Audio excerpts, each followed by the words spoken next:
pencher vers moi son oreille, et je le chanterai toute ma vie.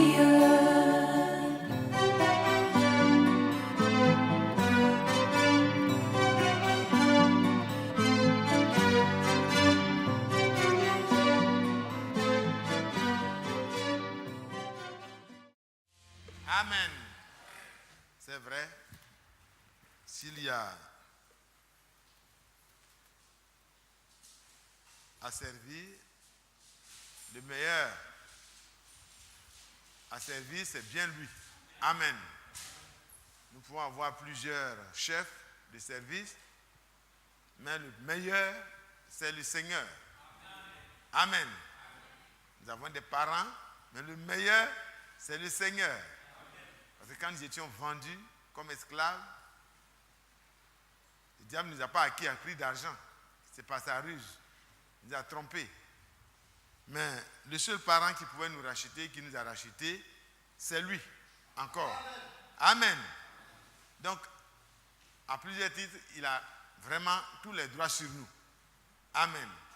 Et le servir, c'est vraiment la manifestation de la reconnaissance de nos cœurs à lui seul. Nous ne sommes pas ingrats, nous sommes reconnaissants à celui qui nous a rachetés. Que son nom soit béni. Amen. Et malgré les difficultés de la marche, il est patient envers nous. Ça fait longtemps qu'il voulait venir nous chercher, mais la parole de Dieu nous apprend qu'il use de patience. Ce n'est pas parce qu'il tarde dans l'accomplissement de ses promesses, mais il use de patience, sachant que s'il venait il y a 2 ans, il y a 3 ans, plusieurs parmi nous ne seraient même pas dans les conditions pour partir.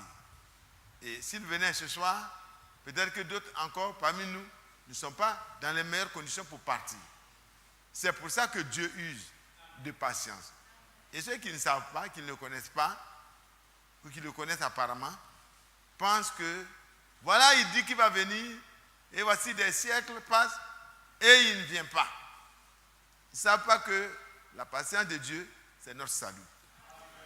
Et c'est pour ça que nous, les chrétiens, nous devons vraiment lui sacrifier à jamais nos cœurs, nos vies, que tout en nous soit vraiment pour le Seigneur.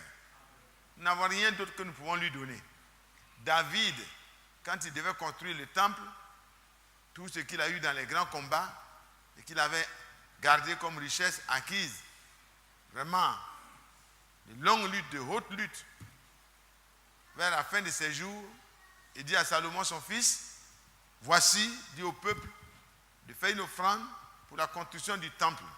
Mais moi, en tant que leur roi, en tant que celui qui a été au-devant d'eux dans les combats, je lui donne tout ce que j'ai. Amen.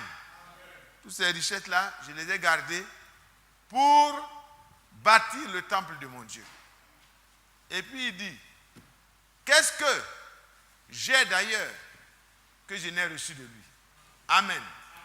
Tout ce que j'ai, je l'ai reçu de lui. Si vous arrivez à être vainqueur dans un combat par rapport à la foi en Jésus-Christ, c'est par la grâce du Seigneur.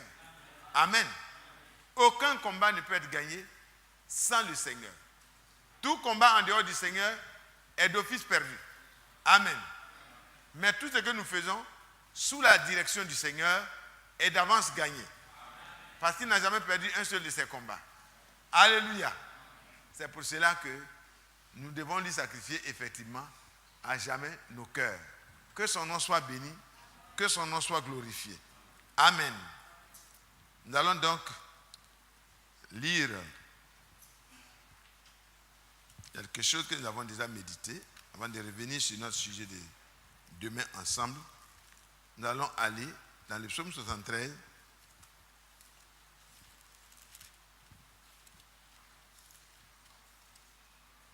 Nous allons prendre notre texte de base là et puis lire quelques versets.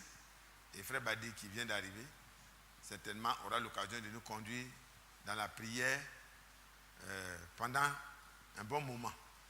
Après ça, plusieurs d'entre nous peut-être voudront aller chez le frère Mébé. Et donc, si on peut finir avant 18h, c'est là tant mieux. Amen. Que le nom du Seigneur soit loué.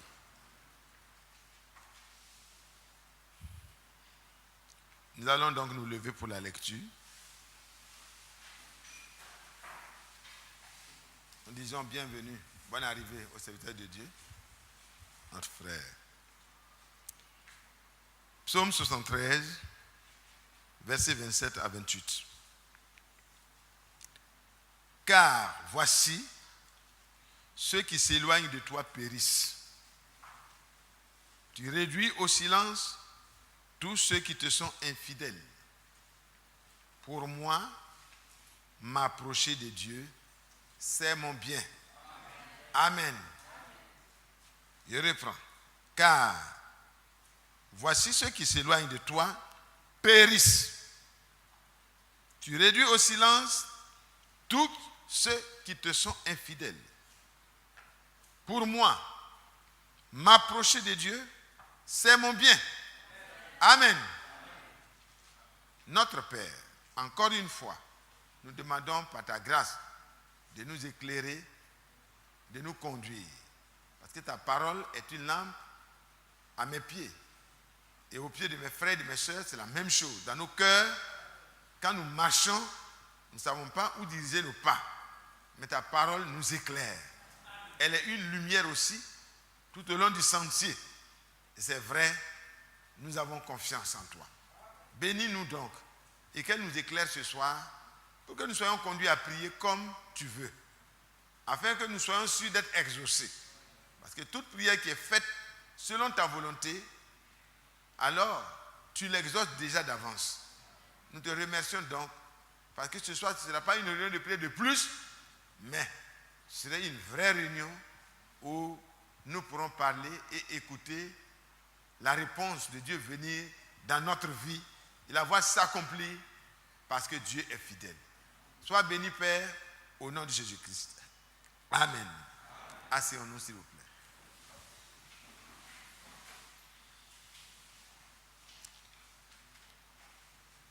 Voilà, donc c'est une réunion de prière.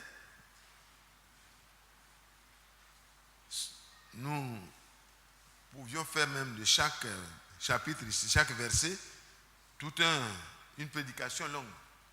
Voici, car voici, ceux qui s'éloignent de toi périssent.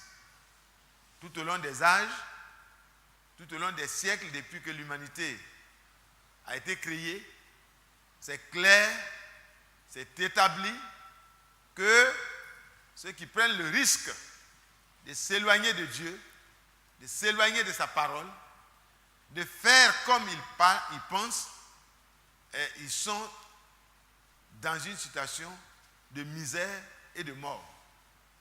Ce que l'homme de Dieu dit ici, c'est clair. Ceux qui s'éloignent de toi périssent. Parce que lui seul a la vie. Et lui seul est la vie. Quand vous vous éloignez de la vie, c'est normal que vous périssiez. C'est comme quand vous êtes dans un endroit éclairé. Quand vous vous éloignez de la lumière, c'est naturel que vous plongez dans les ténèbres. Amen. Quelqu'un qui s'éloigne de la parole de Dieu, il s'éloigne de Dieu. Parce que la parole et Dieu ne peuvent pas être divisibles. C'est une seule et même personne, c'est Dieu lui-même. Car au commencement était la parole, et la parole était avec Dieu, et la parole était Dieu. Amen. Et tout ce qui a été fait par elle. Et rien de ce qui a été fait n'a été fait sans elle. Amen. C'est pour cela, mes bien-aimés, ceux qui s'éloignent de la parole, pour essayer de faire quelque chose, comme eux-mêmes le pensent, ou comme ils ont étudié, ils échouent. Parce qu'il n'y a pas de vie en dehors de ce que Dieu vous révèle dans sa parole. Amen. C'est très important pour chacun de nous. Si dans un problème, une décision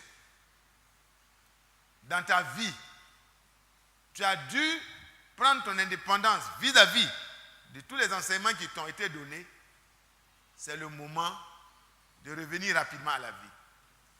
Parce que immanquablement, tu vas échouer et tu vas périr. Je vous invite ce soir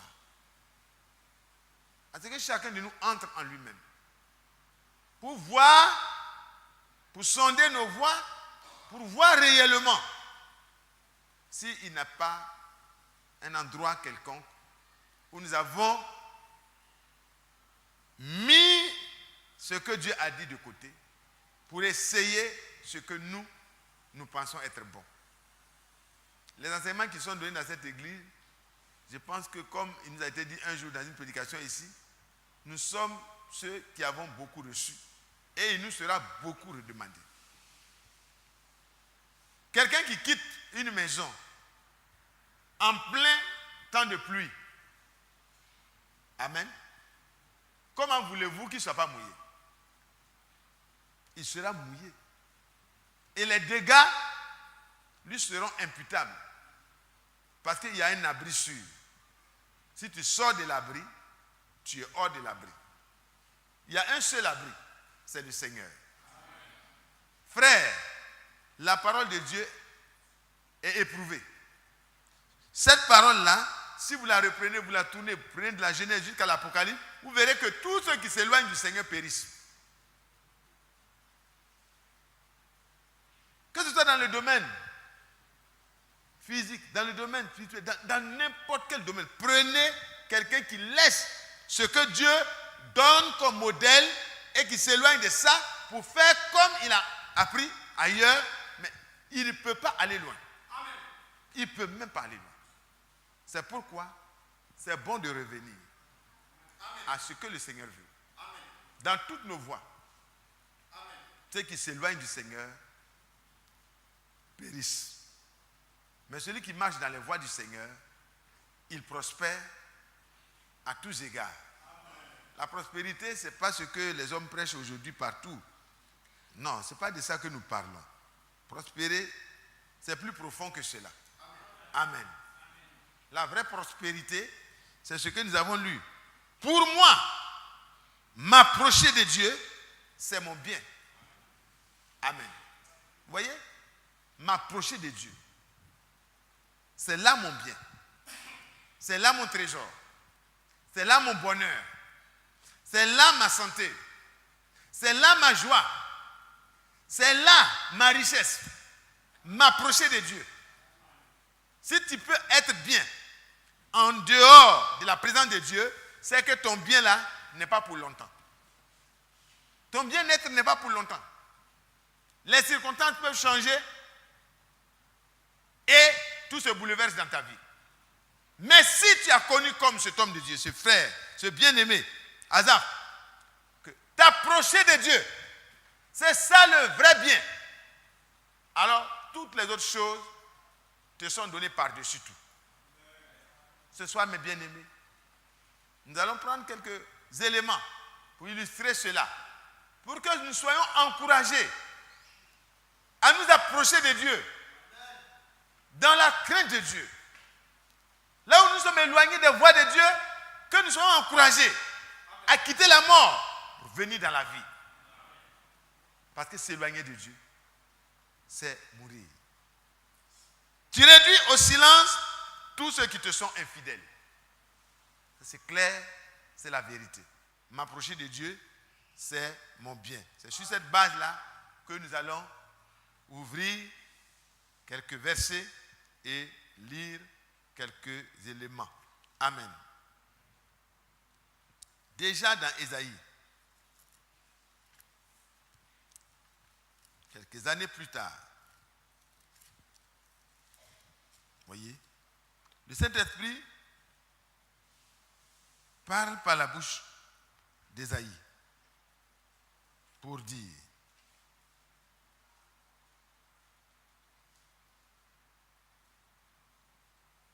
au chapitre 45, Ésaïe 45,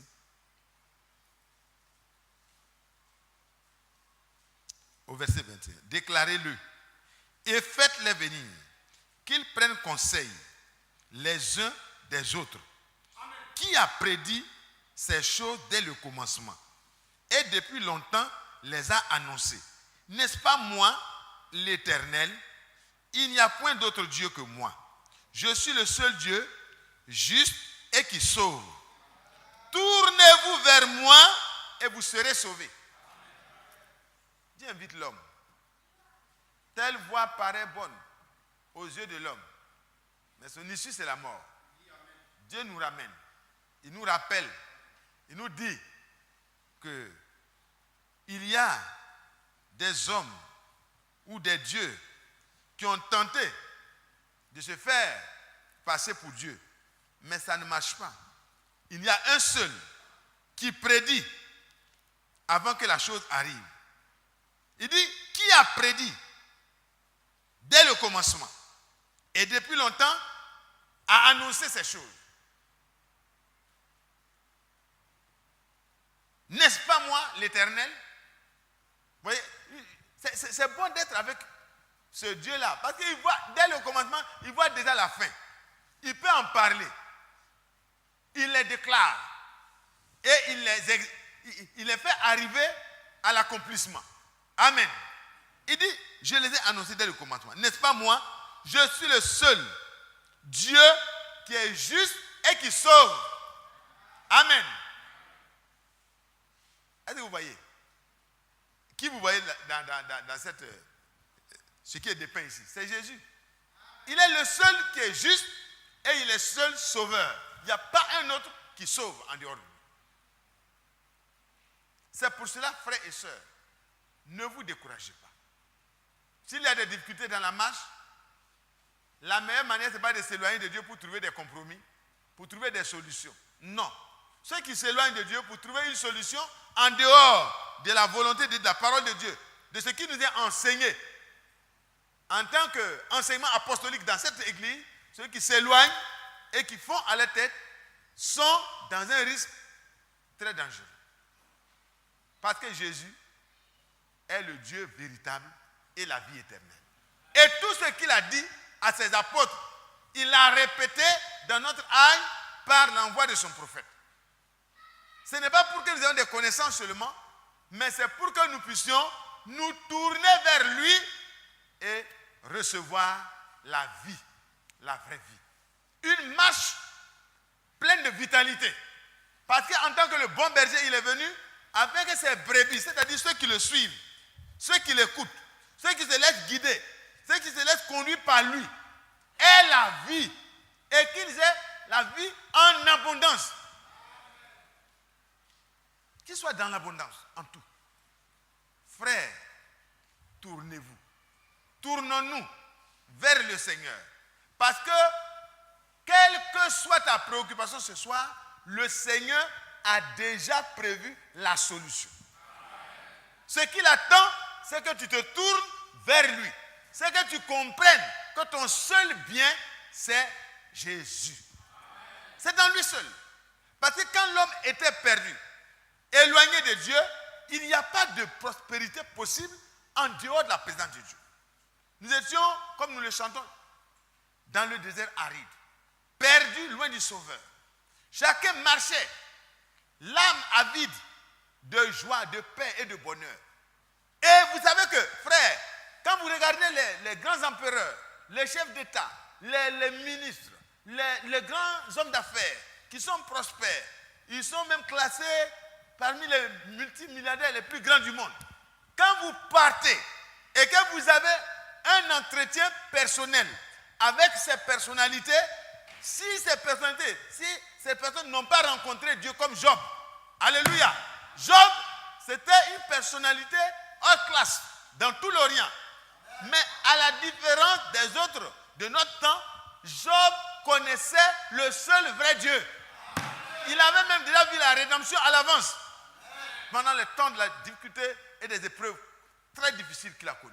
Oh, c'était un homme qui avait reçu de Dieu. Il avait beaucoup reçu de Dieu. Et le diable pensait que c'était ça qui était son bien.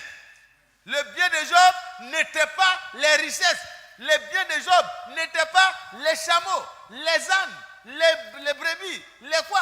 Non, le bien de Job, en réalité, c'était le fait de pouvoir s'approcher de Dieu librement par le sacrifice des boucs et des taureaux, en attendant, parce qu'il croyait que la rédemption viendrait un jour. Il avait une foi parfaite, il avait une vraie foi, une foi qui n'avait pas besoin d'être dans l'ombre. C'était une foi réelle, la vraie foi, parce qu'il croyait les promesses de Dieu dans son temps. Oh mes frères et mes sœurs, cet homme, imaginez, aujourd'hui, quand les problèmes économiques ont fait que des gens ont chaviré complètement du haut de l'échelle, ils se sont retrouvés au bas parce qu'ils ont tout perdu dans les marchés internationaux. Il y en a qui ont frôlé le suicide. Si d'autres ne se sont même pas suicidés. Frères et sœurs, si votre bien, c'est ce que Dieu vous a confié, un peuple sur la terre, vous êtes le plus misérable. Mais le vrai bien, c'est la grâce de pouvoir s'approcher de Dieu. Oh, tout le monde peut avoir ce bien. Tout le monde peut posséder ce bien. Et en plus de ce bien, si Dieu veut te donner un peu sur la terre en attendant, il te donne. Mais ce n'est pas la maison que tu as. Ce n'est pas la voiture. Ce n'est pas le fait que tu es pauvre. Ce n'est pas le fait que tu es riche. Ce n'est pas le fait que tu sois instruit ou que tu ne sois pas instruit. Ce n'est pas ça. Ton bien que tu peux avoir au même titre que n'importe qui. Parce que quand il a envoyé Jean-Baptiste, avant sa première venue, c'était pour que les gens sachent que le vrai bien, c'est Jésus. C'est tout, hein. C'était ça. Ceux qui se pensaient trop élevés devaient être abaissés. Ceux qui se pensaient trop bas, Dieu devait combler. Tout devait être nivelé. Alléluia. Parce que le Seigneur, il nous a rachetés au même prix. Au même prix. Et dans l'Ancien Testament, quand vous regardez l'image du rachat des premiers-nés, c'était le même prix pour l'enfant du pauvre comme pour l'enfant du riche. Il n'y avait pas de prix différent. Parce qu'à Golgotha, un seul prix devait être payé et un seul devait être le bien de tous les hommes. C'est Jésus-Christ. C'est lui qui est notre bien.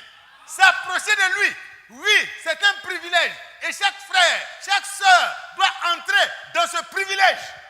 S'approcher de Dieu, c'est ça. On ne peut pas avoir la même position sociale, ce n'est pas nécessaire. Dieu permet que d'autres soient riches, d'autres soient moins riches, d'autres soient élevés, d'autres soient moins élevés. Mais on doit être heureux de chaque situation que Dieu donne à chaque frère. Vous devez être heureux. Vous devez vous réjouir. Parce que tous, nous avons été rachetés au même prix. Mais à chacun, il est donné une grâce diverse pour le perfectionnement, pour le bien. Voyez, dans le ministère, pas du perfectionnement, mais les dons qui sont donnés ou bien la capacité ou bien les talents qui sont donnés, c'est pour que tout le corps soit dans une bonne position. Est-ce que vous voyez, frère? C'est pourquoi, si ton bien réel est Jésus-Christ, et que le bien réel de celui qui est riche, c'est Jésus-Christ, le bien réel de celui qui est moins riche, c'est Jésus-Christ, vous n'aurez pas de problème d'envie. Vous n'envierez personne. Vous serez heureux de voir votre frère prospérer. Vous serez heureux de voir votre frère gagner du travail quand il n'en avait pas. Vous serez heureux de voir votre frère se fiancer. Vous serez heureux de voir votre soeur se fiancer. Pendant que vous n'êtes pas encore là, ce n'est pas grave parce que vous avez un seul bien commun, Jésus-Christ. Pour moi, mon bien, c'est de m'approcher de lui. Il fallait que tout soit réglé. Parce qu'à Golgotha, le Seigneur, quand il est venu, il n'est pas venu nous offrir des choses matérielles. Il est venu nous donner la liberté de nous approcher de Dieu. C'est ça. Le bien durable, c'est ça. Parce que quand l'homme se rapproche de Dieu, il se rapproche de tout. Il a tout. Et Paul pouvait dire, nous avons tout pleinement en Jésus-Christ. Pendant qu'il marchait à pied et qu'il avait parfois son manteau, son vieux manteau qu'il oublie, il réclame. Alors quel est ce bien-là? Ce tout pleinement là, c'est quoi? Non, ce n'est pas des richesses éphémères. Les petites choses que Dieu lui donne, il a compris que c'est juste nécessaire pour le temps et il utilise ça pour le temps. Alléluia. Oh, que Dieu soit loué. Que Dieu soit loué. Que Dieu soit loué. Sois heureux, mon frère. Sois heureux, ma soeur, de ce que Dieu te regarde ayant la même valeur que Pierre, la même valeur que Paul. Les dons sont différents, les récompenses aussi seront différentes par rapport à la proportion de fidélité que nous aurons eue dans l'exercice de ce que Dieu nous a confié. Mais nous sommes rachetés au même prix et nous avons le même privilège de nous approcher de Dieu. Alléluia. Bien commun. Nous avons signé bien commun. Alléluia. Oh, c'est merveilleux. Notre bien, c'est Jésus. Nous approcher de Dieu. Que le nom du Seigneur soit glorifié. Que le nom du Seigneur soit glorifié. Se tourner vers lui, ce n'est donc pas perdre du temps. Au contraire, c'est gagner tout. C'est gagner tout. Les gens pensent que nous perdons du temps quand on laisse les différents rendez-vous, quand on vient à la réunion de prière, où on vient, je dis non, quand même. Un grand directeur comme ça, tu viens t'asseoir dans un coin comme ça. Non. David a commencé à danser. Il dansait, il était quoi? S'approcher de Dieu, c'est ça qui était son bien. Parce qu'il sait où il était. Il était un pauvre berger, derrière le troupeau. Personne ne le connaissait. Israël ne savait pas qu'il y avait un homme qui s'appelait David. Est-ce que vous voyez? Même le jour de la grande fête, où on devait choisir le roi, il n'était même pas parmi les invités. Il était laissé derrière le troupeau. Donc quand il regarde ça, et il regarde comment Dieu l'a élevé, Dieu lui a donné la victoire sur Goliath, pendant que tous les grands soldats se cachaient, Dieu lui a donné d'abord en cachette de vaincre le lion et l'ours pour arracher les brebis de son père. Il savait que Dieu était celui qui était son bien. Alléluia. Le bien de son père n'était pas le poids, ce n'était pas ce qui était le bien précieux que David protégeait. Non, le Seigneur était son bien. Donc quand il court, il dit, j'ai la responsabilité de ces brebis là, pardon, monsieur le lion, il faut laisser, il ne faut pas manger, va ailleurs. Moi, David, mon bien, c'est mon Dieu. Et c'est lui qui protège ma vie et qui protège mes brebis. Ne touche pas. Qu'est-ce que je vais dire à mon père?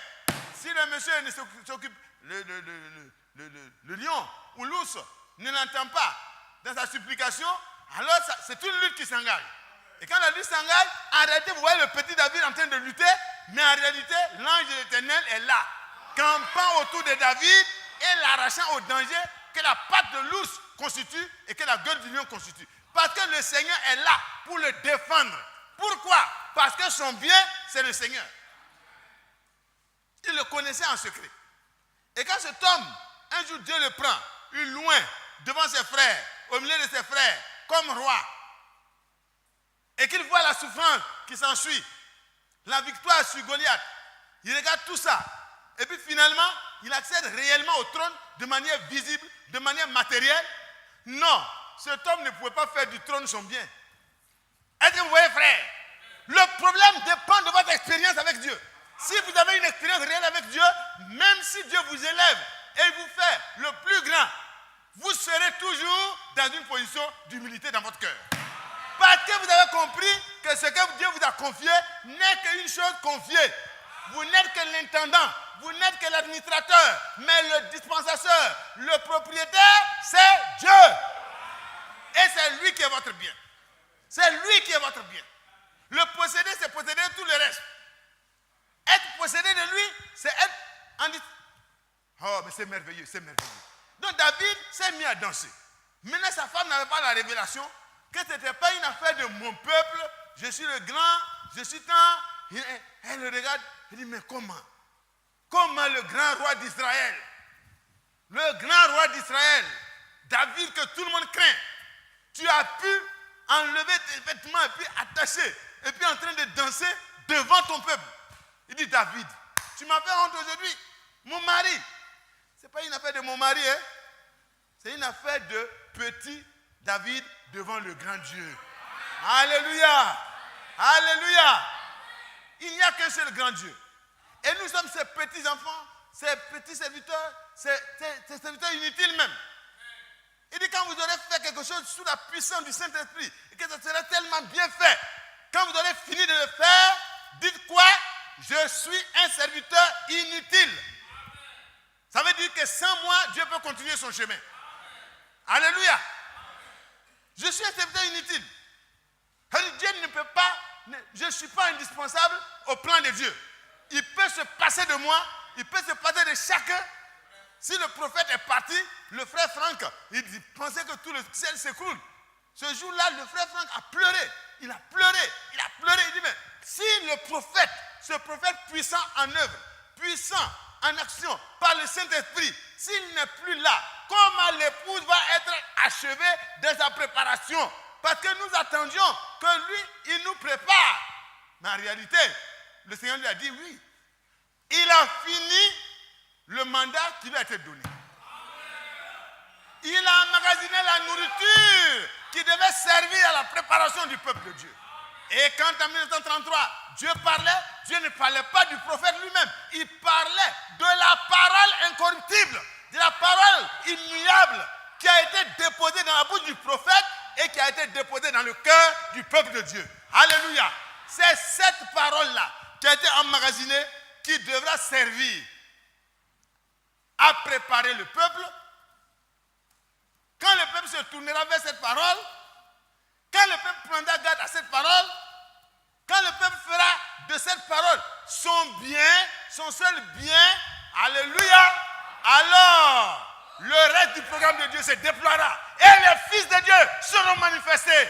Alléluia, alléluia, alléluia. Le temps est venu. Je crois de tout mon cœur. Je crois de tout mon cœur. Je crois ça de tout mon cœur. Le vrai bien des fils de Dieu, ce n'est pas les petites choses que Dieu nous donne, c'est des petits privilèges. Ça n'a rien même de commune mesure avec ce que nous allons voir dans ce que Dieu a préparé pour nous. C'est pourquoi que ton cœur ne s'attache pas à quoi que ce soit. Fais comme Job. Fais comme Job, que ton cœur ne s'attache pas. Et alors, même quand ça te sera retiré, ton cœur peut être troublé un peu, mais ça va se stabiliser. C'est normal que ton cœur soit bousculé un peu. Quand on a annoncé le décès de frère Philippe Mébé, nos cœurs ont été agités. Mais quand nous avons compris qu'il n'a eu que pour seul bien sur la terre, le Seigneur Jésus-Christ, et que le propriétaire, oh là là, a repris son cadeau précieux qu'il nous avait fait, qu'est-ce que nous avons fait? Nous nous sommes arrêtés et nous avons dit, l'Éternel a donné, l'Éternel lui-même a repris. Que le nom du Seigneur, l'Éternel, soit glorifié. Parce que bientôt, moi aussi, je serai réuni avec lui.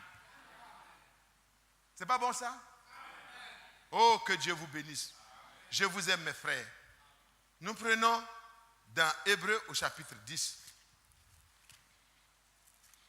Hébreux au chapitre 10. Est-ce que tu as compris que ton seul bien, le bien durable, le bien réel, en fait, le bien qui est la source de tous les autres biens, amen, c'est vraiment le Seigneur, s'approcher de lui. Je vais prendre quelques exemples. S'approcher de Dieu. Prenez le verset 19.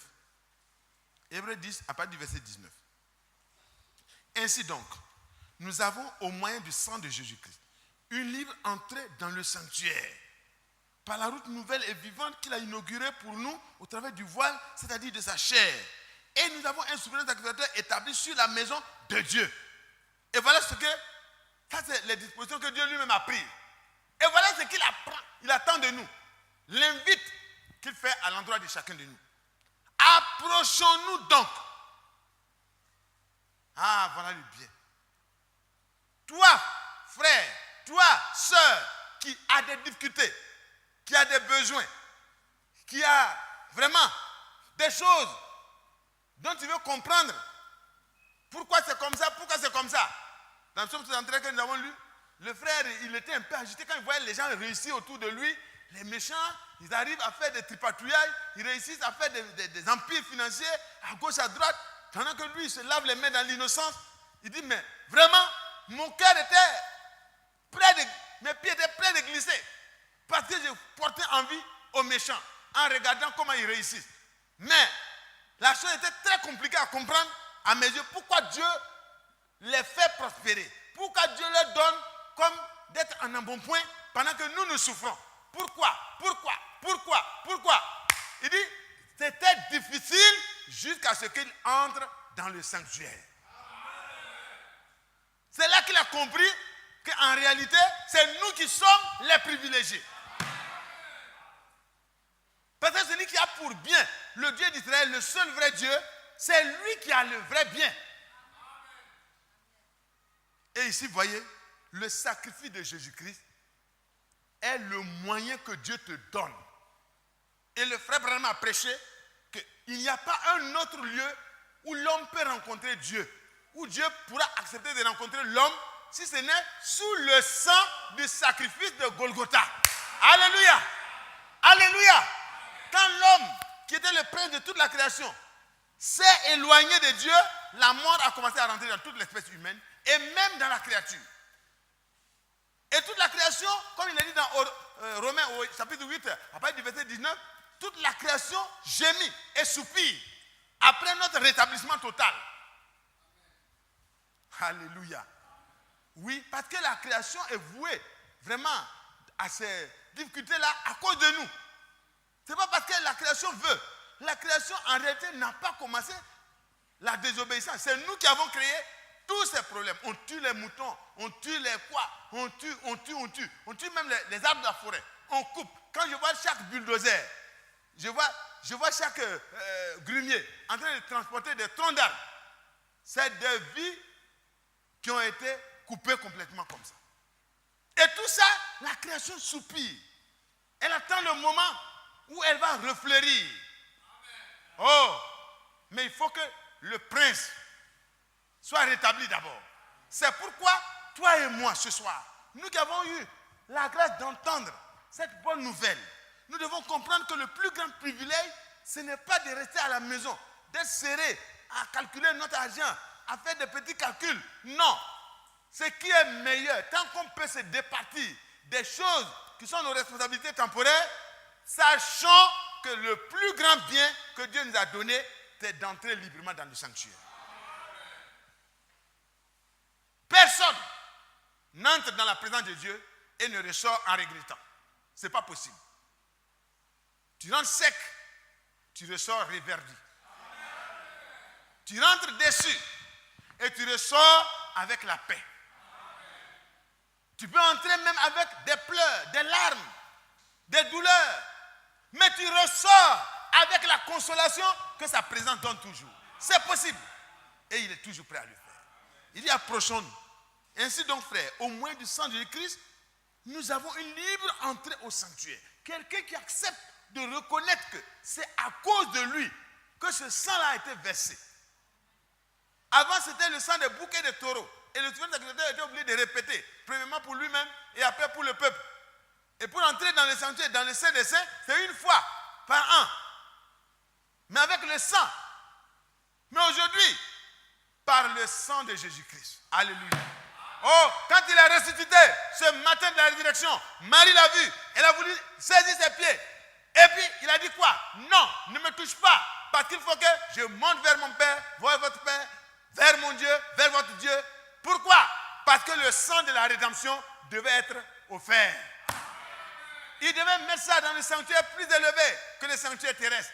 Dans le sanctuaire céleste. C'est là que le pardon de nos péchés devait être proclamé. Alléluia.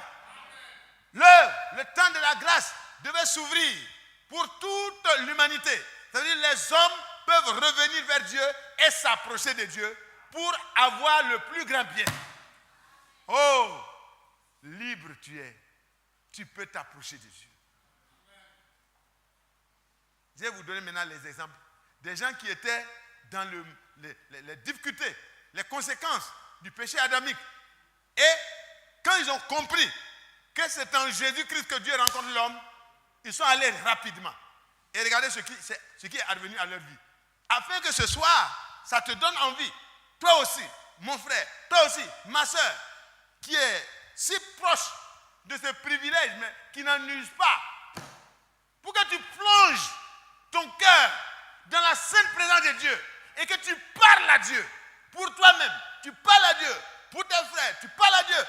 Parce que nous avons un souverain sacrificateur qui a été établi sur la maison de Dieu. C'est pour que nous puissions nous approcher. Amen. Donc ici, nous lisons. Approchons-nous donc avec un cœur sincère, dans la plénitude de la foi, les cœurs purifiés d'une mauvaise conscience et le corps lavé d'une eau pure. Amen. Il y a une manière de s'approcher. C'est-à-dire qu'il garde ma parole. Alléluia. Il retient ma parole. Dans un cœur honnête et sincère, il reconnaît ce qu'il est. Il reconnaît ce qui ne va pas. Amen. Si tu t'approches de Dieu et que tu te souviens qu'il y a quelque chose qui touche ta conscience, parce que si notre cœur nous condamne, Dieu est plus grand que notre cœur. La conscience se trouve dans notre esprit. Est-ce que vous voyez? Si là, déjà, nous sommes vraiment perturbés, alors nous devons comprendre qu'il y a quelque chose qui ne va pas. Et qu'est-ce qu'il faut faire? Il faut s'arrêter, il faut mettre de l'ordre. Parce que s'approcher de Dieu, c'est le privilège que Dieu nous donne. Mais il faut s'approcher avec un cœur sincère, en ayant pleinement foi dans le sacrifice de Golgotha, comme étant capable de te permettre d'entrer. On ne faut pas entrer avec des doutes, il faut entrer avec une certitude. Si Dieu a parlé, si Dieu m'invite à entrer, c'est qu'il est prêt à m'accueillir. Il est prêt à m'aider. Il est prêt à me soutenir. Et ce qui va commencer en moi, il va l'amener jusqu'à l'achèvement. Alors je m'approche de lui. Quand on dit tel que je suis là, ça veut dire qu'au départ, tu ne peux rien changer avant d'être dans la présence de Dieu. Mais tu reconnais ce que tu es. C'est ça la sincérité du cœur. Amen. Et tu as foi que ce qu'il dit là, il va le faire. Alors ça te donne un engouement, une simulation. Tu ne t'approches pas en te laissant intimider par les circonstances de la vie. Non, tu es déterminé. Tu es déterminé. Parce que tu sais que ce que tu veux là, c'est en lui seul que ça se trouve. Est-ce que vous voyez, frère? Le cœur lavé d'une mauvaise conscience. Et le cœur purifié d'une mauvaise conscience et le corps lavé d'une eau pure. Prenons rapidement Je vais prendre 2 personnes différentes qui se sont approchées de Dieu. Prenez Matthieu. Voilà des gens. Hein? Ils ont vu Jésus. Dieu n'était pas en esprit à ce moment. Dieu était manifesté dans un corps de chair. Amen. Aujourd'hui, le même Dieu est là. Dans sa parole et par son esprit. Il est présent au milieu de nous. Voilà ce que ce jeune homme, au chapitre 19, verset 16. Voici, et voici. Un homme s'approcha et dit à Jésus. Vous voyez qu'on peut t'approcher, mais il faut t'approcher comment? Avec un cœur sincère, dans la plénitude de la foi, les cœurs purifiés de toute mauvaise conscience. Amen. Étant sûr que ce que Dieu dit, il est capable de le faire. Amen. Voilà ce que lui va faire. Il dit, Maître, que dois-je faire pour avoir la vie éternelle? C'est-à-dire, il est venu, comme vous êtes venu ce soir, pour avoir des instructions dans la présence du Maître. Dans la présence de celui qui dit, et puis la chose va se faire. Il est là, hein, mais malheureusement, il ne sait pas en réalité qui est Jésus. Regardez ce qu'il va dire. Jésus va lui répondre, pourquoi m'interroges-tu sur ce qui est bon? Un seul est bon. Maintenant, il va répondre à sa question.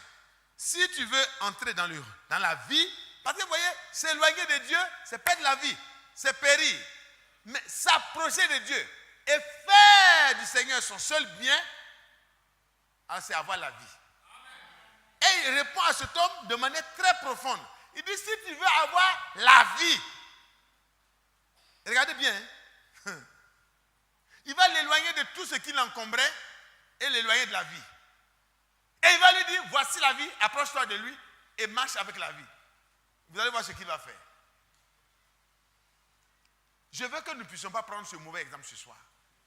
Que chacun de nous prenne garde de ne pas agir comme ce jeune homme à qui Dieu a confié des richesses temporaires. Dieu l'a rendu riche. Il n'a pas dit qu'il a été vraiment un homme d'affaires malhonnête. Parce que vous avez écouté sa réponse. Si tu veux entrer dans la vie, observe les commandements. Lesquels, lui dit-il? Ok? Tu veux être instruit? Jésus répondit, tu ne tueras point, tu ne commettras point d'adultère, tu ne déroberas point. Ça veut dire tous ces biens-là, il n'a pas dérobé. Tu ne diras point de faux témoignages. Honore ton père et ta mère. Tu aimeras ton prochain comme toi-même. C'est-à-dire, ce que tu manges là, Si ton prochain veut manger ça, il faut lui donner. Les serviteurs disent apprécier sur ça. Aime ton prochain, il faut t'aimer toi-même. Et quand tu t'aimes toi-même, tu peux mesurer comment tu pourras aimer l'autre. Cet homme a dit que tout ce que tu as dit là, Seigneur, vraiment, je suis en ordre avec la parole de Dieu. Le jeune homme lui dit, j'ai observé toutes ces choses, que me manque-t-il encore? Lui-même, il sait que quelque chose lui manque. L'essentiel lui manque. Donc ce soir, tu vois, tu peux être un frère du message sans avoir l'essentiel.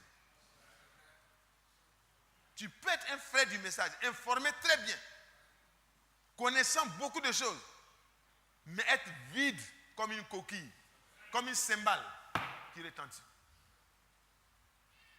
Faisons attention. Ce jeune homme, voilà ce qu'il va dire. Il dit, moi j'ai fait toutes ces choses. Dans un autre truc, je ne sais pas si c'est le même jeune homme, il dit, depuis ma jeunesse, depuis mon enfance, j'ai appris à faire ça. Jésus lui dit, si tu veux être parfait, va, vends ce que tu possèdes, donne-le aux pauvres, et tu auras un trésor dans le ciel. Puis, voilà le vrai problème. Puis, il faut aller recommencer les affaires. Non, parce qu'il est très fort dans les affaires. Il peut prendre quelque chose, il sait comment il va bien faire ça, et puis ça va devenir quelque chose. Donc Dieu lui dit, quand tu auras fini de te libérer de tout ça, viens et suis-moi. Alléluia. Ça veut dire, viens et que je devienne ta richesse, que je devienne ton bien, que je devienne ta raison de vivre. Que vivre, ça soit Christ. Viens et suis-moi. Quand tu auras fini de vendre, il ne faut pas garder en bourse. Parce que aujourd'hui, tu as fini de vendre tout. Tu cotes tout ce que tu as vendu en bourse et puis tu dors. Tu commences maintenant à suivre Dieu. Seigneur Jésus, vraiment, je suis là avec toi partout où tu es. Après, tu t'as consulté Internet. Ça fait combien? Bon, donc tu es libre. Tu sais, Dieu, ce n'est pas comme ça. Il dit, vends tout ça. Les frères qui n'ont pas de moyens, même les pauvres, il n'a pas dit les frères seulement, distribue-les aux pauvres. Et puis quand tu auras fini ça, tu n'auras pas le temps d'aller reconstituer ton empire financier. Viens et suis le pauvre. Parce que moi je me suis enrichi, je suis devenu pauvre pour que tu sois riche. Viens me suivre, que je devienne ta richesse. Et tu auras des trésors dans le ciel. Puis viens et suis-moi. Voyez comment il va faire. Il était si proche. Il était après va dire, il était là. Il était dans la présence du vrai bien. Il était dans la présence du vrai bien. Le Seigneur lui a donné les réponses qu'il fallait. Il dit, si tu veux être parfait, un seul est parfait, c'est Dieu seul. Maintenant, ça veut dire, si tu veux rentrer dans la divinité, tu veux devenir vraiment une même patte avec lui. Mais si tu veux être parfait, si tu veux que le parfait entre en toi, si tu veux que la perfection entre en toi, si tu veux que je devienne ton hôte, c'est ça non? L'hôte c'est celui qu'on reçoit, non? Amen. Alors, vends tout, parce que ça là, je ne peux pas cohabiter avec ça. Tu aimes trop ça. Tu es trop collé à ça.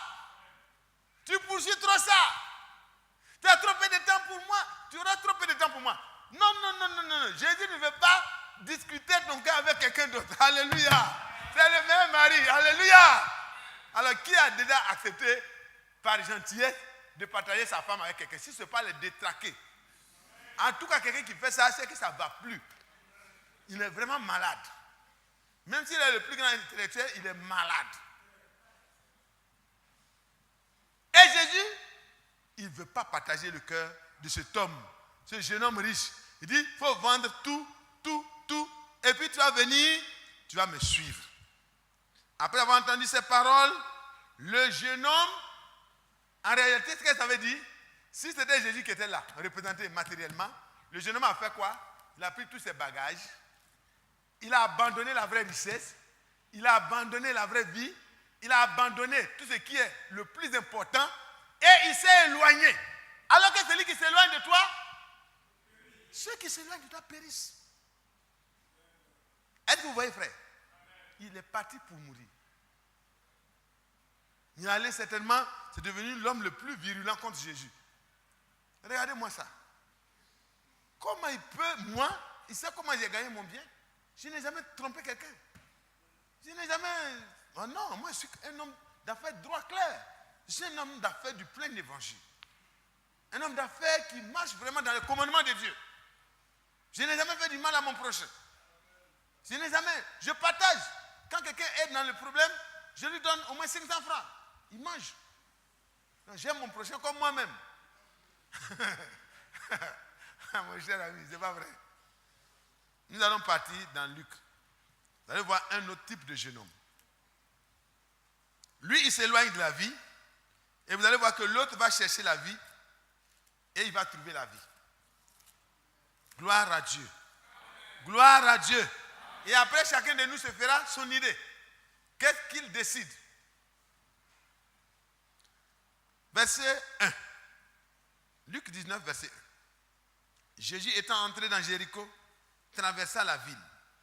Et voici un jeune homme, un homme riche, appelé Zachée, chef des publicains, cherchait à voir qui était Jésus.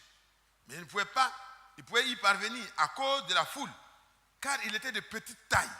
Voilà quelqu'un qui est aussi riche. Ça veut dire que ce n'est pas la richesse qui est le vrai obstacle. Frère, tu peux être pauvre, le plus pauvre, et peut être orgueilleux, le plus orgueilleux, et puis aller en enfer avec tes tapettes. Donc ce n'est pas ça le problème. Les gens pensent que c'est, quand on parle heureux, les pauvres en esprit, ils pensent que c'est ne rien avoir. Il ne faut pas passer concours. Il faut rester là pour être pauvre. C'est pas comme ça, hein. Ça veut dire que même quand tu posséderais tous les grands biens du monde, ça ne serait pas un bien à tes yeux. C'est le Seigneur qui est ton bien.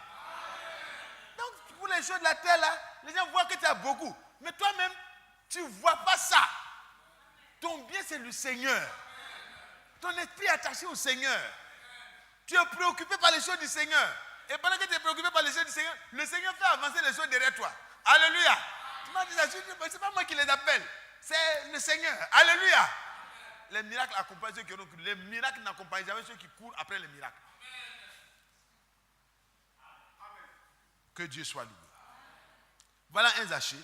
Il a deux problèmes. La foule sait que c'est un homme mauvais. C'est un homme pécheur. C'est un publicain. C'est un chef des impôts. Si on veut parler comme aujourd'hui. C'est les percepteurs d'impôts. Et ils perçoivent l'impôt pour qui? Pour le monarque de Rome. Est-ce que vous voyez? C'est un collabo moderne, des temps modernes. Des temps anciens, c'était un collabo de ceux qui étaient les dominateurs. Donc les gens ne sont pas contents de lui. Ils disent, c'est vous qui collaborez, qui prenez notre... Et même maintenant, comme eux aussi, ils avaient le pouvoir de collecter, ils collectent, ils font les raquettes, ils ajoutent, ils surfacturent, voilà, si tu veux payer, au lieu de payer tout, hein, moi je suis le DFC, tu payes une partie. Et puis moi, je prends l'autre partie. Hein, l'autre partie que tu donnes là, je prends ça. L'autre partie que tu dois payer là, tu gardes en bourse. Pendant que l'État se débrouille. L'État va avoir ailleurs. L'État va collectionner ailleurs. Voilà. C'est comme ça qu'il coupait les gens, il coupait. Parce que son cœur était assoiffé d'une richesse. Il poursuivait une richesse. Vous savez, frère, les élus peuvent se retrouver dans toutes les boues, mais le Seigneur va les faire sortir. Parce qu'à l'intérieur d'eux, il y a quelque chose qui leur dit qu'il y a quelque chose d'important qu'il faut chercher. Donc, dans un premier temps, il peut courir après les femmes. Pendant que c'est ça, il n'y a rien. Il court après, il n'y a rien. Un jour, il entend parler de Jésus de Nazareth.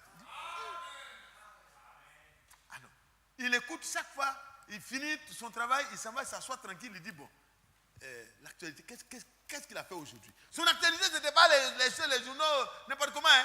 Qu'est-ce que Jésus a fait aujourd'hui? Où il est allé aujourd'hui? Il suivait. Au point qu'il savait que Jésus venait à Jéricho. Il était comme Rahab. Rahab avait plus d'informations sur Israël que certains même qui étaient au milieu d'Israël. Il en savait mieux sur le Dieu d'Israël que sur les Akans, les Coréens. Ils ne comprenaient rien. Et ils étaient dans le mouvement. C'est nous. C'est nous, le peuple de Moïse. C'est nous, les fils d'Abraham. Non, ce n'était pas ça. Ça ne suffisait pas. Et alors, Zachée avait 2 problèmes. La foule ne lui était pas favorable. Et puis, s'il était très grand, malgré ça, en tout cas, mon fils, si quelqu'un veut t'empêcher de voir quelque chose, en tout cas, il aura des problèmes. Amen. Quand tu es un peu grand, ça te permet de surmonter certaines difficultés. Mais lui-même, il avait une difficulté naturelle. Il était court. Et la foule n'était pas gentille pour lui laisser la place pour entrer, pour voir Jésus. Donc, il avait 2 problèmes insurmontables apparemment. Mais Zachée était un homme déterminé. Il avait un cœur sincère. Il avait quelque chose qui avait déclenché en lui la vraie foi. Alléluia. Il y a quelque chose. Parce que pour s'approcher de Dieu comme ça, il faut s'approcher avec un cœur sincère. Avec la plénitude de la foi. Amen. Le problème de la conscience, vous allez voir qu'il va être libéré de ça tout de suite. Dès qu'il est dans la présence de Dieu. Oh, c'est merveilleux. Je ne sais pas. Je suis heureux de voir que Dieu vraiment, même dans la boue, il s'en va sortir celui qui lui appartient. Trempé jusqu'au cou, dans la corruption, dans la pourriture. Il cherche, il entend, il écoute de plus en plus. Peut-être qu'il a entendu précédemment, voilà ce qui est arrivé. Voilà. Nous sommes dans Luc, hein? C'est Luc, non? Voilà, Luc 19. Luc 19, il a entendu? Peut-être les échos. Parce que vous savez, les gens qui ont les moyens, ils s'informent beaucoup. Il dit, mais j'ai appris qu'il y a eu un fils qui est né à Zacharie, le vieux sacrificateur. Alors, ce qui s'est passé vraiment, c'est très miraculeux. Est-ce que ce n'est pas le Messie? Les gens disent non, ce n'est pas le Messie. Et il a entendu les prophéties de Zacharie. Peut-être. Zacharie a dit, un puissant sauveur nous est né dans la maison de David, etc. Celui qui peut nous délivrer de nos ennemis et de tous ceux qui nous haïssent et nous permettre de les servir sans crainte tout au long de notre vie dans la sainteté et la pureté. Amen. La sainteté et la justice. Amen. Donc Zachée a entendu tout ça. Il a entendu qu'un jour, voyez, Jésus a été présenté au temple. Il a entendu ce que Siméon a dit de cet enfant-là. Ah! Il suivait de près. Il a vu le retour à Nazareth. Il a vu le Seigneur grandir. Il a entendu parler de lui. Il a vu la guérison de la belle-mère de Pierre. Il a vu les démons chassés à Capernaum. Alléluia. Il a entendu parler de tout ça. Il a entendu Jésus appeler des pécheurs et non des justes à la repentance. Parce que Jésus pouvait dire dans Luc au chapitre 5, le verset 29, dans la maison de Lévi, voyez, beaucoup de publicains étaient venus. Je ne sais pas si Zachée était là, mais en tout cas, plus tard, s'il était là, il n'allait pas chercher à le voir. Il a eu des rapports de ses chefs de service, de ses collaborateurs, qui ont expliqué que lui là, on a pu accéder, on a pu aller vers lui, parce qu'il ne nous a pas mis dehors. Mais les gens murmuraient contre nous. Et Jésus a dit, je suis venu appeler des pécheurs et non les justes à la repentance. Donc Zachée était encouragé, sa foi s'enflammait. Plus il entendait les reportages sur la vie de Jésus, plus son cœur s'enflammait. Plus l'espérance grandissait en lui. Plus il était enflammé de c'est possible que moi aussi un jour, je m'approche de lui. Il faut que je m'approche de lui. Et de plus en plus, les révélations venaient, son âme était éprise du désir qu'on ne pouvait plus arrêter de voir qui était Jésus. Le message est venu pour te ramener à ça. Si tu as vu les miracles, les grandes choses qui ont été accomplies dans le ministère de frère Branham, c'est pour que ton cœur se rende compte que toutes les choses de la terre sont des choses périssables. Ce qui va satisfaire ton âme, c'est Jésus. C'est pour ça. Le but du message, c'est ça. Alors, il écoutait et il a pu entendre le Seigneur dire, je suis le maître du sabbat. Il a pu entendre le Seigneur parler sur la montagne, le sermon sur la montagne. Il a parlé de heureux, heureux, heureux, heureux, heureux, heureux êtes-vous, heureux êtes-vous, heureux êtes-vous. Donc il a entendu tout ça, il dit, mais donc vraiment, moi-même je sens que les hommes m'envient. J'ai des voitures de service, j'ai des voitures personnelles, les ramassages de mes enfants pour aller à l'école, et tout ça, tout est assuré. mais je n'ai pas la paix. Je n'ai pas la tranquillité. Qu'est-ce qui se passe? Alors, il a continué. Vous voyez, le centenier avait son enfant, son serviteur qui était malade. Il a envoyé. Et les anciens sont partis et ils ont rencontré Jésus. Ils lui ont dit, il mérite que tu l'aides parce que c'est un homme de bien. Et le centenier est sorti, touché par son cœur. Il dit, mais le Saint Jésus, il ne peut pas venir dans ma maison. Non, je ne suis pas digne. Il a rencontré, il dit, je ne suis pas digne que tu entres sous mon toit. Mais dis seulement une parole et mon serviteur sera guéri. Parce que je sais qui tu es. Tu es l'autorité suprême. Zachée a entendu tout ça. Vous voyez, probablement. Et vous allez voir, il a multiplié le pain pour des milliers de personnes. Zachée a entendu les rapports. Vous allez voir Jésus, des guérisons miraculeuses. Le chef de la synagogue est venu demander le secours. Sa fille était en train de mourir. Jésus lui a dit, ma fille. D'abord, c'est la femme qui était atteinte de perte de sang, qui profite du moment où Jésus est en train d'aller vers la fille de Jairus, qui touche Jésus et qui croit et qui reçoit la guérison. Zachée a entendu tout ça. Et plus tard, Zachée se retrouve dans l'impossibilité de se contenir. Il a mis fin au rendez-vous. Il a mis fin à tous ces cocktails qu'il devait donner.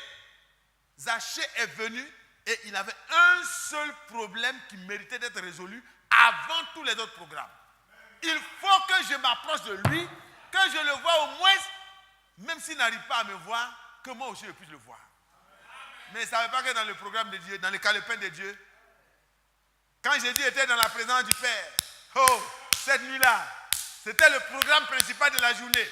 Il dit, tu passes à Jéricho, j'ai un élu qui sera sur un arbre. Alléluia. Il ne sera pas dans la foule. La foule qui t'accompagne, c'est la foule. Mais mon élu, pour lequel tu vas passer par là, c'est sur un arbre que tu vas le trouver. C'est un sycomore. Oh là là. Zachée croyait qu'il était vraiment caché. Il courut en avant et monta sur un sycomore pour le voir parce qu'il devait passer par là. Il monta sur un sycomore. Frère, je vous en prie, c'est de la persévérance. Ce n'est pas quelqu'un qui se laisse vaincre par sa vie mauvaise. Non, il sait que sa vie est mauvaise. Il le reconnaît. Mais il a su qui est venu sauver les pécheurs. Donc, ce n'est plus une question d'être juste avant de venir, mais il faut courir dans la présence de celui qui justifie. Il a couru tout droit. Il était empêché par les circonstances de la vie, sa taille et la foule. Peut-être quand il venait, les gens se serraient les coudes. Ici, là, au moins, tu vas nous laisser notre Jésus. Est-ce que vous voyez? Ésaïe 61 a dit qu'il est venu pour proclamer aux pauvres, alléluia, voilà, captifs la délivrance, aux pauvres. En tout cas, ce n'est pas pour vous les riches, c'est pour nous. Donc, il faut partir. Il faut aller dans les cocktails, dans les grandes invitations. Ici, là, au moins, laisse-nous notre Jésus. Tu as pris notre argent, tu veux nous prendre notre Jésus aussi encore. Mais il a pris l'argent, mais vous allez voir comment il va faire. Gloire à Dieu. Donc, ils ont serré les coudes. Le monsieur a vu qu'il est coincé. Il a couru. Le Saint-Esprit, le jour où vous avez vraiment le désir de rencontrer Dieu, Dieu va créer les circonstances. C'est tout, hein. Il dit, les yeux de Dieu se promènent sur toute la terre. Et il regarde quel est l'homme qui le recherche réellement. Zachée le recherchait. Et Dieu devait détourner ses pas pour aller passer par Jéricho. Et alors, il arrive à Jéricho. Il traverse. La foule ne sait rien. Il y a un rendez-vous secret. Calendrier secret. Rendez-vous secret. Oh, tête à tête. Alléluia. Et là, c'est un tête à tête vraiment différent. Jésus arrive sous l'arbre. Il s'arrête net. Toute la foule était bruyante. Il s'arrête net. Il lève les yeux. Il dit, Zachée. Mais qui lui a donné son nom? Il est le Dieu véritable.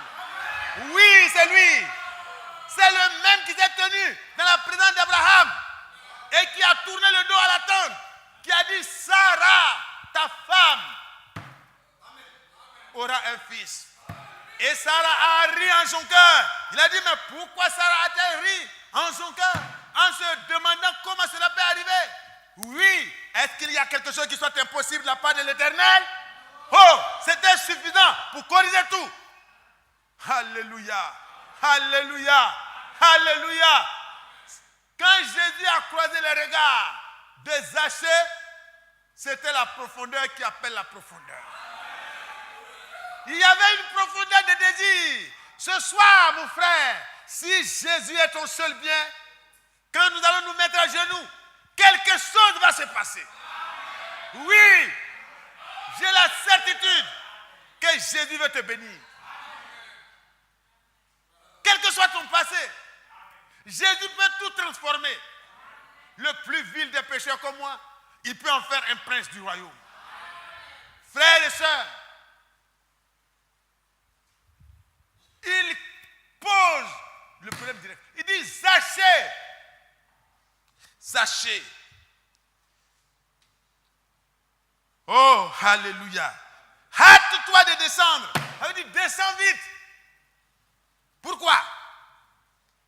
Parce qu'il faut, car il faut que je demeure aujourd'hui dans ta maison. Wow! Je veux le voir et c'est chez moi il va. Il a fait des achats le centre de l'actualité, national et international. Parce que tout le monde faisait des reportages sur le prophète de Galilée. Quand Frère Branham était là, tout le monde voulait qu'il vienne dans son pays. Et c'est comme ça.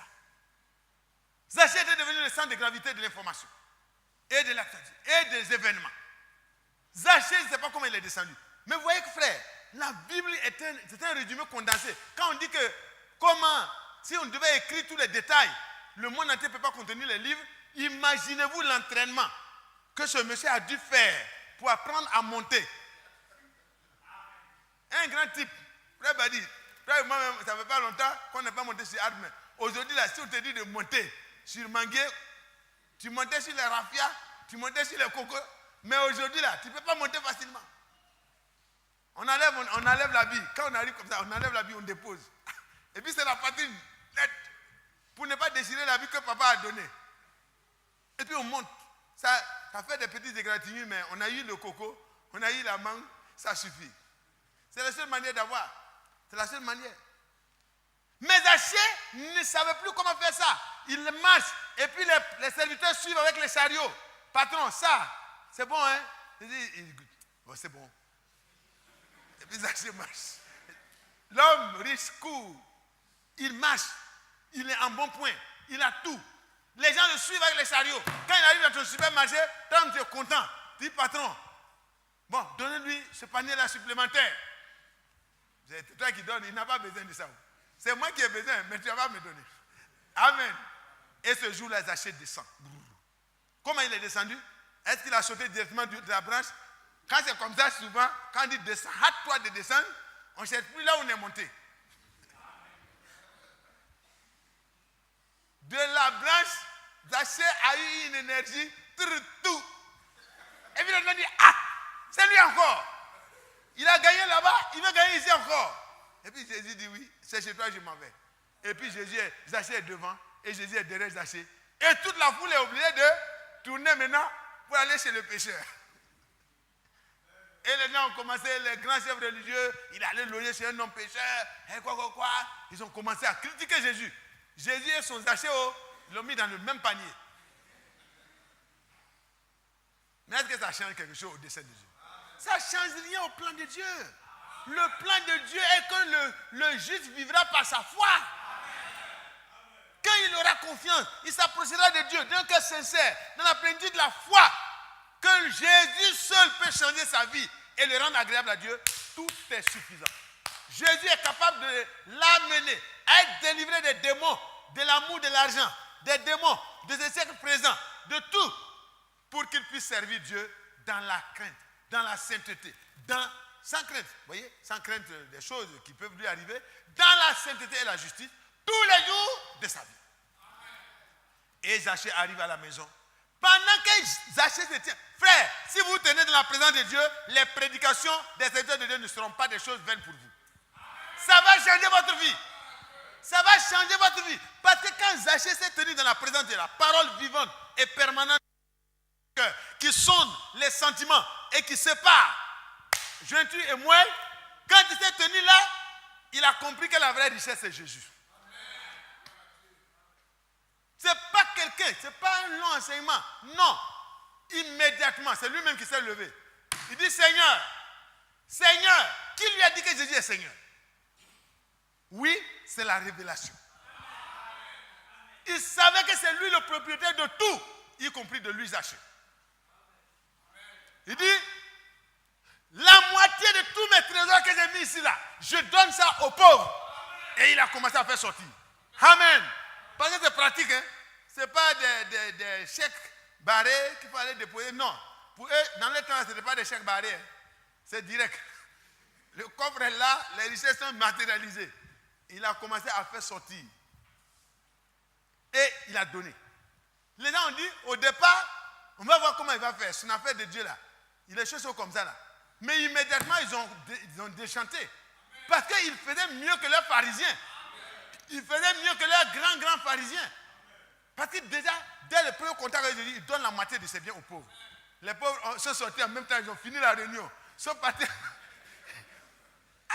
D'accord, comme ça, peut-être le monsieur va changer d'avis.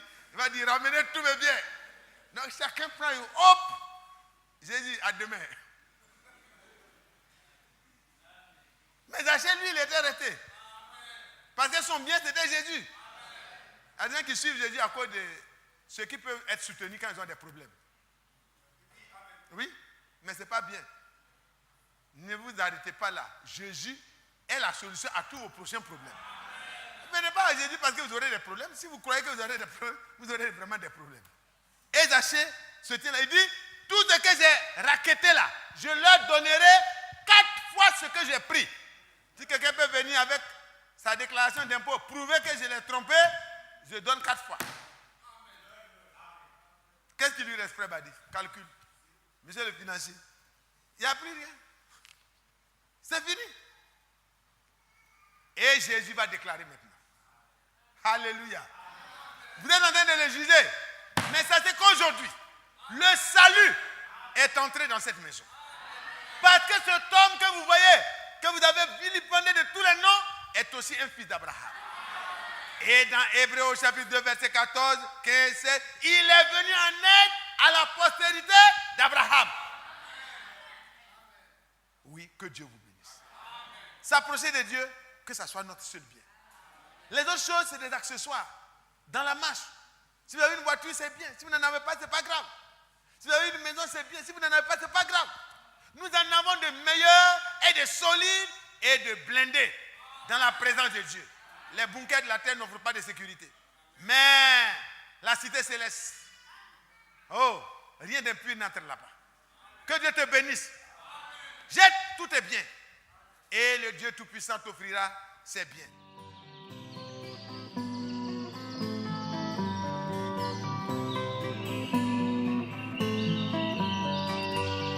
J'aime l'Éternel.